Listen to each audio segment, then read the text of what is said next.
하늘의 문을 여소서. 이곳을 주목하소서. 주를 향한 노래가 꺼지지 않으니 하늘을 열고 보소서. 이곳에 임재하소서.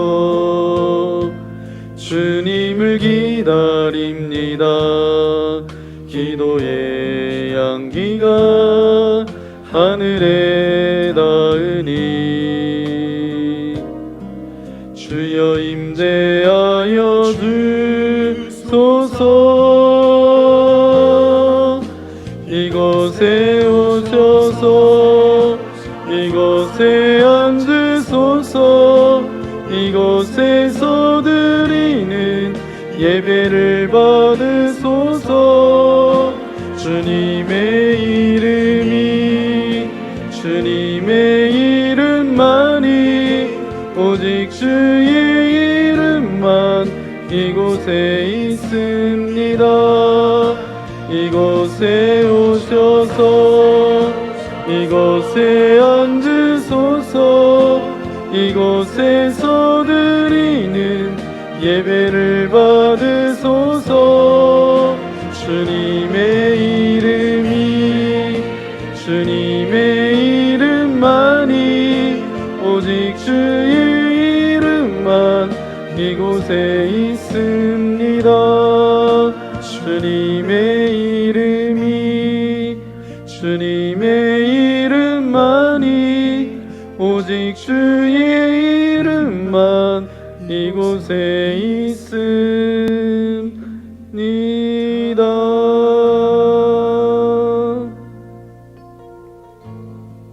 여호와께 감사하라.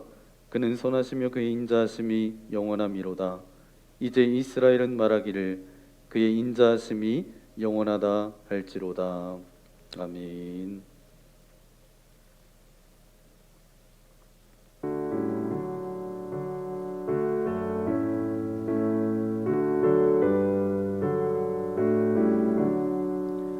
고객은 원강림하사 찬송하게 하소서. 한량 없이 자비하심 증량할 길 없도다. 전사들의 찬송가로 나를 가르치소서. 구속하신 그 사랑을 항상 찬송합니다. 주의 크신 도움받아 이때까지 왔으니 이와 같이 전국에도 이르기를 바라네. 하나님의 품을 떠나 죄에 빠진 우리를 예수 구원하시려고 보혈을 주셨네. 은혜 받고 일생 빚진 자 되네. 주의 은혜 사슬 되사 나를 주께 매소서. 우리 마음은 연약하여 범죄하기 쉬우니 하나님이 받으시고 전국인을 지소서. 아멘. 모두 자리에 앉아주시기 바랍니다. 우리 전우자 계심라고 인사해 볼까요? 사랑합니다. 축복합니다.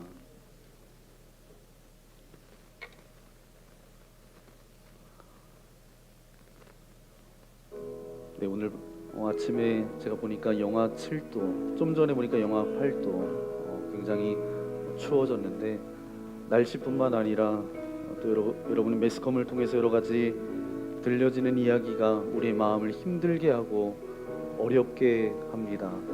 우리가 세상 소리에 귀를 막고 살지는 못하지만 오늘 여러분의 귀를 열어서 주님의 말씀을 듣고 하늘의 평강이 임하는 그런 귀한 시간 되어지기를 소망합니다. 우리 모두 예배하는 자 되어 온전히 영과 진리로 주를 예배하자. 주가 우리와 함께 영원히 함께 하시고 마르지 않는 샘물로 우릴 채우시리라. 우리를 예배자로 부르신 하나님께 영광의 박수를 드리겠습니다. 오늘 우리에게 주신 하나님의 말씀 신약성경 야고보서 1장 22절, 23절, 24절, 25절 4절 말씀입니다. 야고보서 1장 22절부터 25절까지 말씀, 제가 22절, 여러분 23절 교독하겠습니다. 너희는 말씀을 행하는 자가 되고 듣기만 하여 자신을 속이는 자가 되지 말라. 누구든지 말씀을 듣고 행하지 아니하면 그는 거울로 자기의 생긴 얼굴을 보는 사람과 같아서 제 자신을 보고 가서 그 모습이 어떠했는지를 곧 잃어버리거니와. 자유롭게 하는 온전한 율법을 들여다보고 있는 자는 듣고 잊어버리는 자가 아니요 실천하는 자니 이 사람은 그 행하는 일에 복을 받으리라. 아멘. 오늘 여러분과 함께 야고보서 1장 22절부터 25절까지 말씀을 가지고 혼신은 하나님을 체험하는 길입니다 라는 제목으로 말씀을 나누겠습니다. 얼마 전에 이제 교회 차량 이 봉고차 정기 검사를 받았습니다. 정기 검사를 받으면서 이제 검사를 받으면 이게 이제 뭐가 불량이고 또 안 좋으면 뭘 또 갈아야 되고 그렇게 되는 것처럼 이제 그렇게 정기적으로 검사를 받죠. 그리고 이제 겨울을 앞두었으니까 이제 타이어도 스노우 타이어로 바꾸고 엔진 오일도 교환하고 필요한 부분을 점검하고 교체합니다. 우리가 자동차를 안전하게 사용하기 위해서 정기적인 점검이 꼭 필요하죠. 점검을 잘 해야 큰 사고를 미리 예방할 수가 있습니다. 여러분, 건강한 삶을 위해서도 우리가 정기적으로 건강검진을 해야 됩니다. 미처 알지 못했던 연약함들이 이 건강검진을 통해서 때로는 발견되어지고 또 미리 알아서 치료함을 통해서 우리가 건강한 삶을 살아갈 수가 있죠. 우리의 신앙생활도 그런 점검이 필요합니다. 신앙생활의 중요한 점검 중에 하나가 바로 무엇인가 하면 헌신입니다. 헌신의 모습을 통해서 신앙의 성숙도를 우리가 점검할 수가 있어요. 왜냐하면 우리가 하나님의 자녀로서 신앙생활을 한다라고 그렇게 고백하지만 우리의 신앙의 성숙은 고백만으로 이루어지는 것이 아니기 때문입니다. 그러면 왜 고백만 하지 말고 실천해야 되는 이유가 무엇일까요? 우리 첫 번째 함께 고백해 볼까요? 헌신 없는 신앙은 스스로 속는 자가 되게 합니다. 아멘. 헌신 없는 신앙은 스스로 속는 자가 된다는 거예요. 오늘 본문 22절 말씀을 새번역 성경으로 함께 읽어보겠습니다. 그저 듣기만 하여 자신을 속이는 사람이 되지 마십시오. 아멘.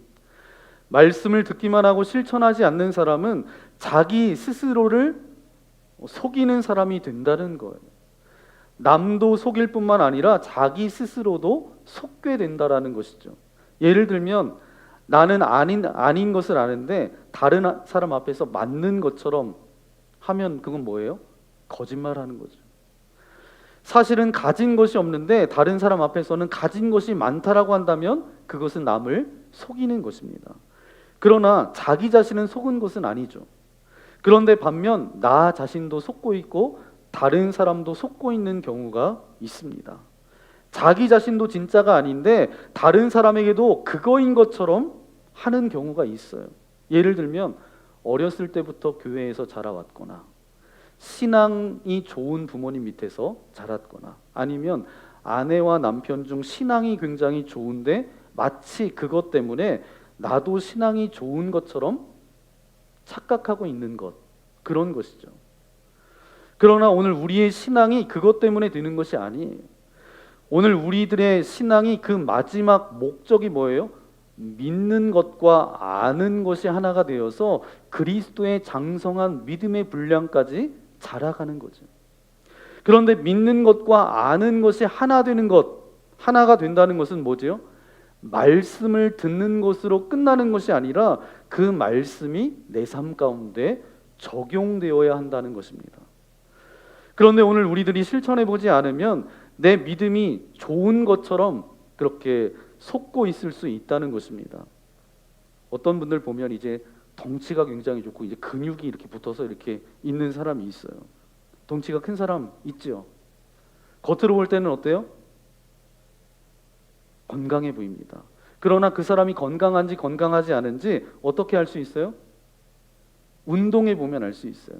겉으로는 아무 문제 없는 것처럼 보이지만 한번 뛰어보면 알 수 있죠. 뛰는데 조금 뛰었는데 헉헉대면 어때요? 아, 그다지 건강이 좋은 거는 아니구나. 똑같습니다. 신앙도 운동을 해봐야 합니다. 그 운동을 다른 말로는 헌신, 또 다른 말로는 사역, 이렇게 말할 수 있어요. 될 수 있으면 내가 더 힘든 사역, 나하고 마음이 맞지 않는 사람과 사역해 보면 알 수가 있어요. 그러면 내가 얼마나 부족하고 연약한지를 알게 되면서 내가 성장하게 된다는 거예요. 지금은 내가 신앙이 좋은 것 같아요. 하지만 운동을 해보고 사역을 해보면 우리가 얼마나 건강한지 알게 될 뿐만 아니라 그것을 통해서 우리가 성장하게 되는 것입니다. 그러니까 우리는 헌신해 보지 않으면, 사역해 보지 않으면 우리가 알 수 있어요, 없어요? 없어요. 그러니까 오늘 말씀은 듣기만 하고 행하지 않으면 스스로 속일 수 있다는 것입니다. 제가 볼 때 스스로 속는 사람이 굉장히 많아요. 제가 그랬거든요. 한때는 제가 굉장히 믿음이 좋은 줄 알았어요. 그러나 어느 날 깨달았습니다.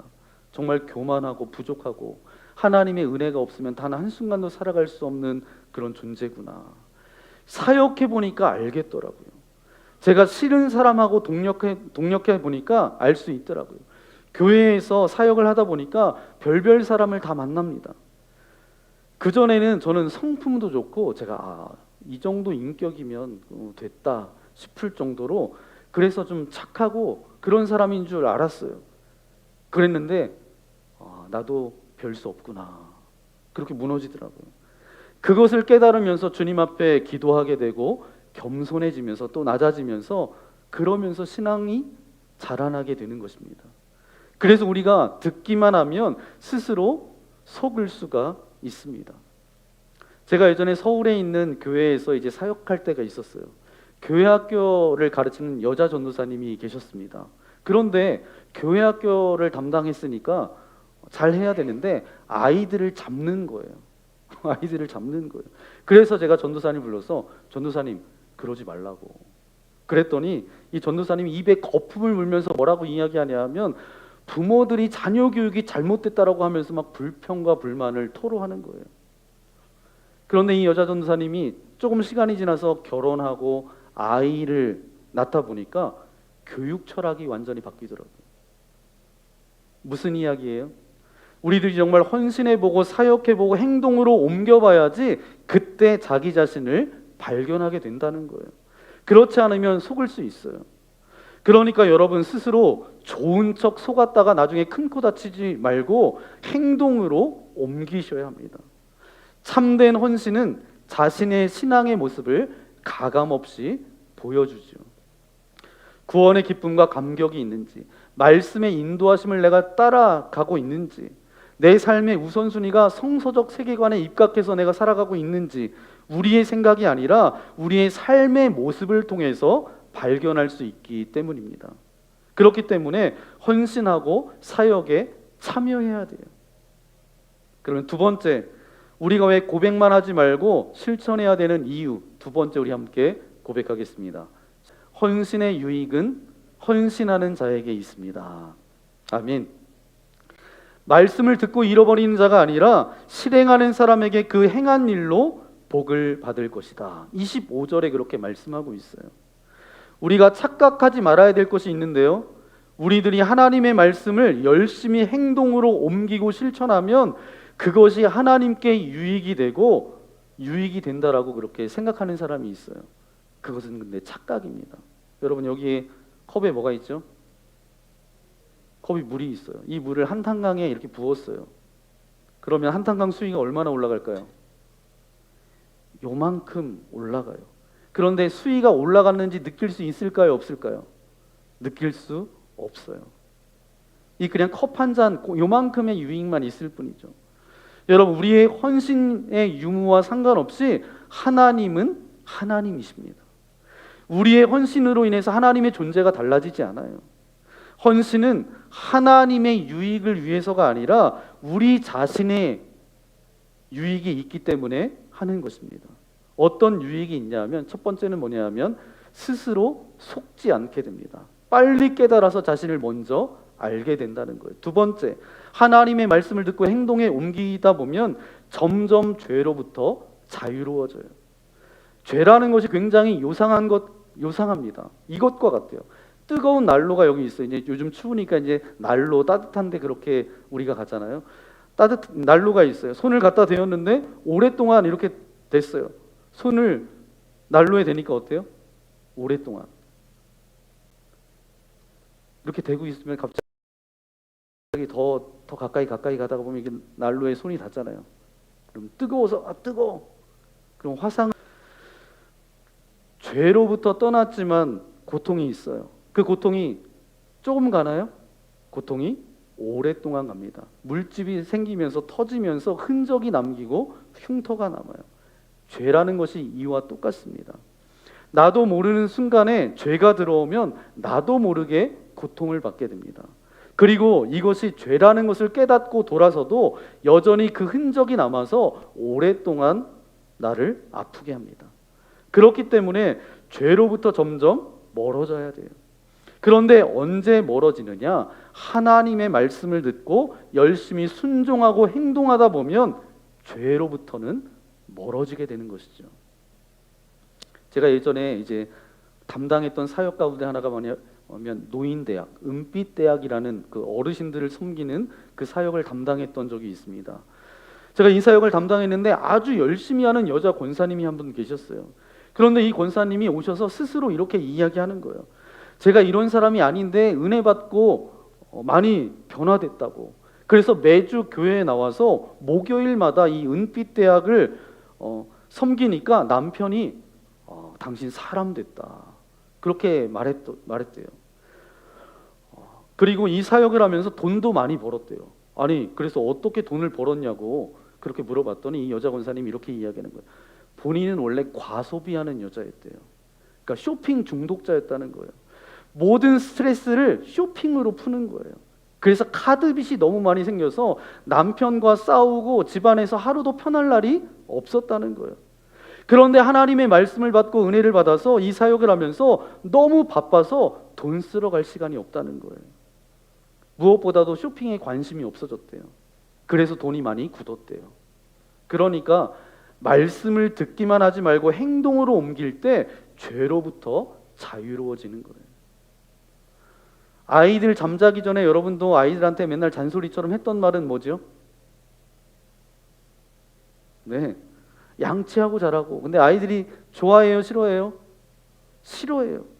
그러나 싫어하지만 그 말에 순종하다 보면 어때요? 궁극적으로 튼튼한 이를 갖게 되는 것은 누가 제일 유익하죠? 자기 자신이 유익해요.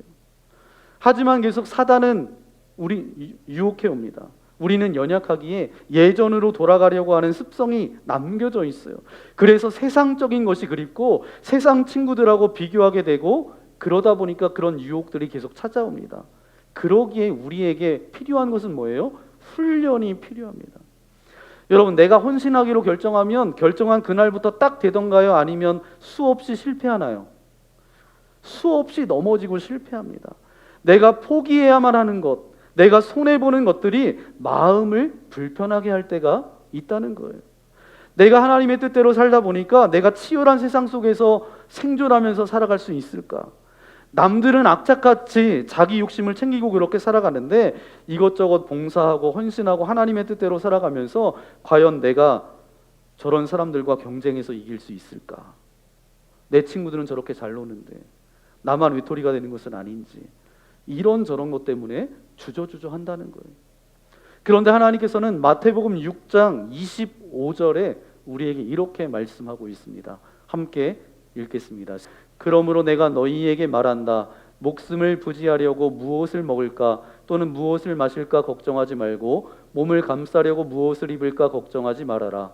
목숨이 음식보다 소중하지 아니하냐, 몸이 옷보다 소중하지 아니하냐. 아멘. 오늘 우리들의 언어로 이것을 바꾸면 목적과 수단을 혼동하지 말라는 것입니다. 오늘 우리의 생활과 이 땅의 생존 경쟁의 염려로부터 벗어나는 길은 목적과 수단을 혼동하지 말라는 거예요. 예를 들면 오늘 우리가 살아가는 삶의 궁극적인 목적이 뭐예요? 여러분이 살아가는 삶의 궁극적인 목적이 뭐예요?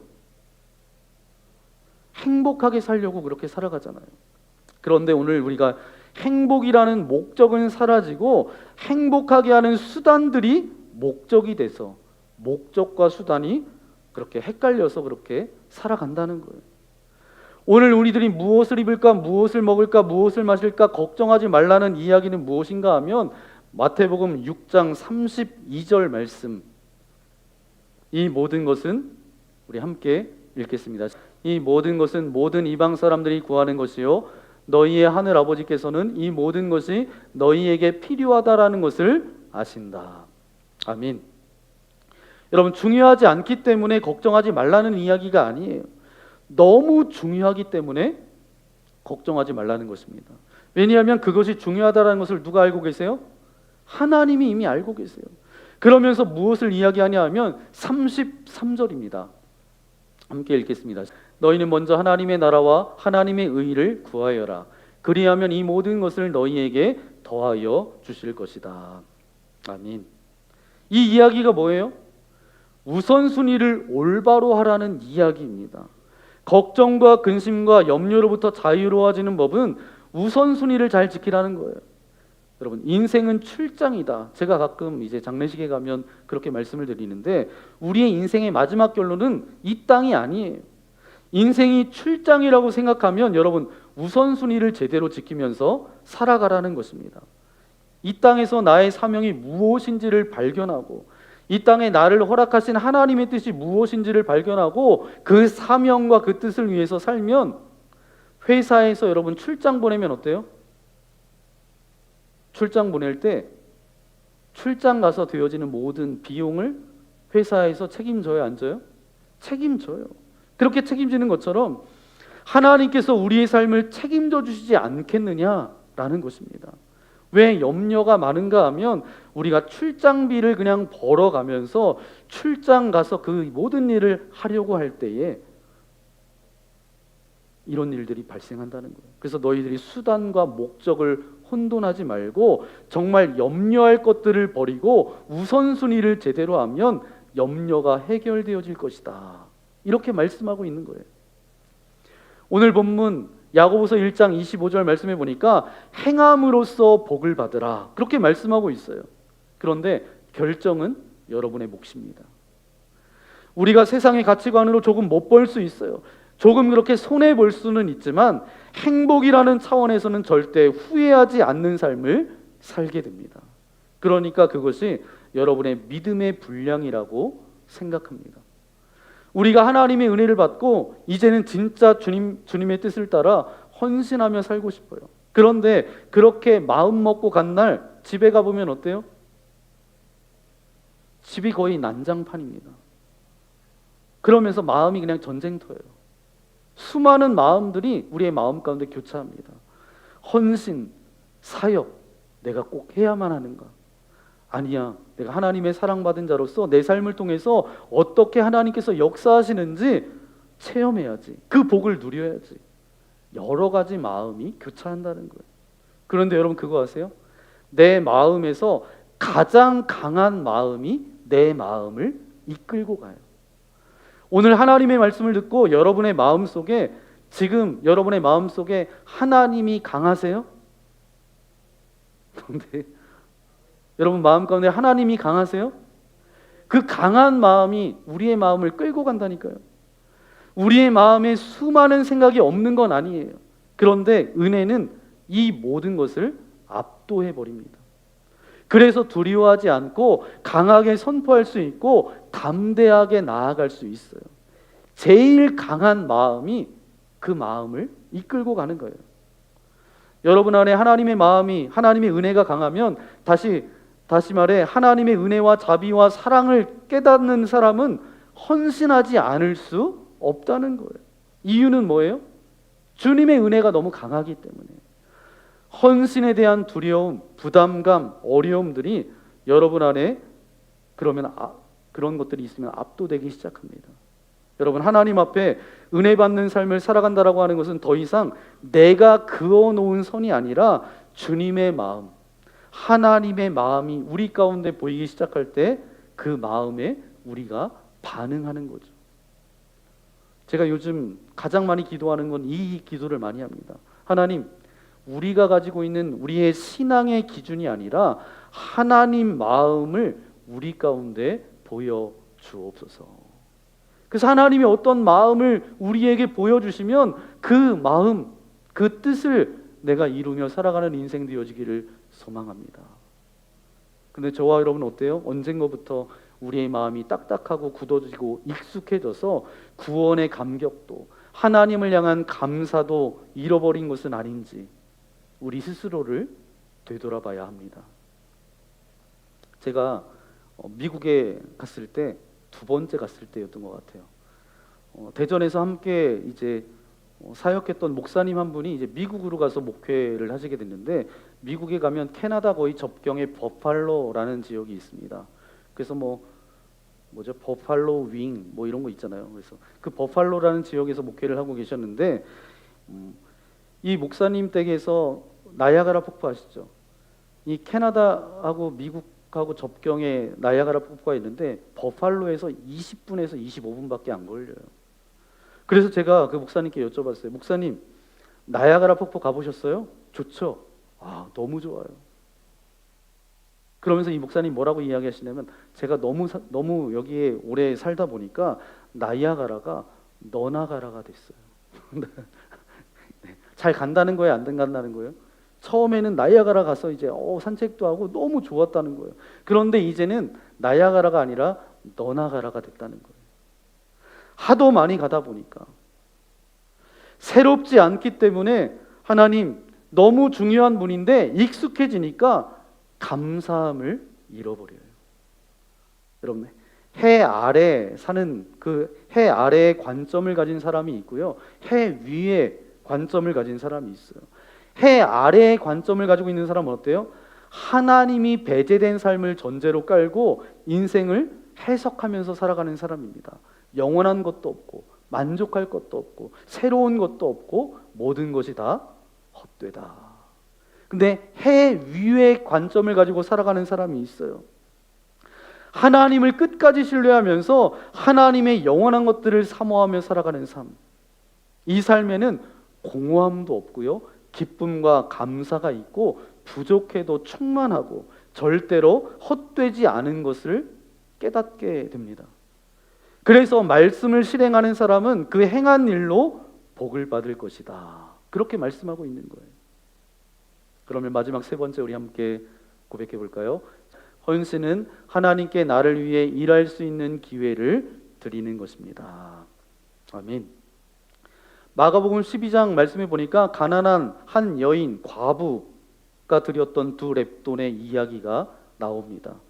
마가복음 12장 41절부터 44절까지 말씀인데 42절 43절 말씀 함께 읽겠습니다. 한 가난한 과부는 와서 두 렙돈 곧 한 고드란트를 넣는지라. 예수께서 제자들을 불러다가 이르시되 내가 진실로 너희에게 이르노니 이 가난한 과부는 헌금함에 넣는 모든 사람보다 많이 넣었도다. 이 말씀을 읽을 때마다 질문하지 않을 수 없는 질문 한 가지가 있어요. 우리 안에서 올라오는 질문이 있습니다. 아마 이 질문도 똑같이 제자들도 그런 생각을 갖고 있었던 것 같아요. 아니 도대체 무슨 근거로? 이 여인이 헌금함에 넣은 모든 사람보다 더 많이 넣었다라고 말씀하시는가? 이런 질문이 올라오지 않을 수가 없어요. 아니, 예수님 계산도 잘 못하시나? 그냥 봐도 알 수 있는 것인데. 아니, 무슨 근거로 이 여인이 헌금함에 넣은 모든 사람보다 더 많이 넣었다라고 하시지? 참 좋은 헌금이라고 말하면 이해가 되는데 많이 넣었다라고 말씀하신 것이 이해가 되지 않아요. 이 여인이 집어넣은 것은 뭘 집어넣었어요? 2렙돈. 2렙돈을 집어넣었어요. 그럼 한 렙돈은 얼마만큼의 돈이냐? 데나리온의 64분의 1이에요.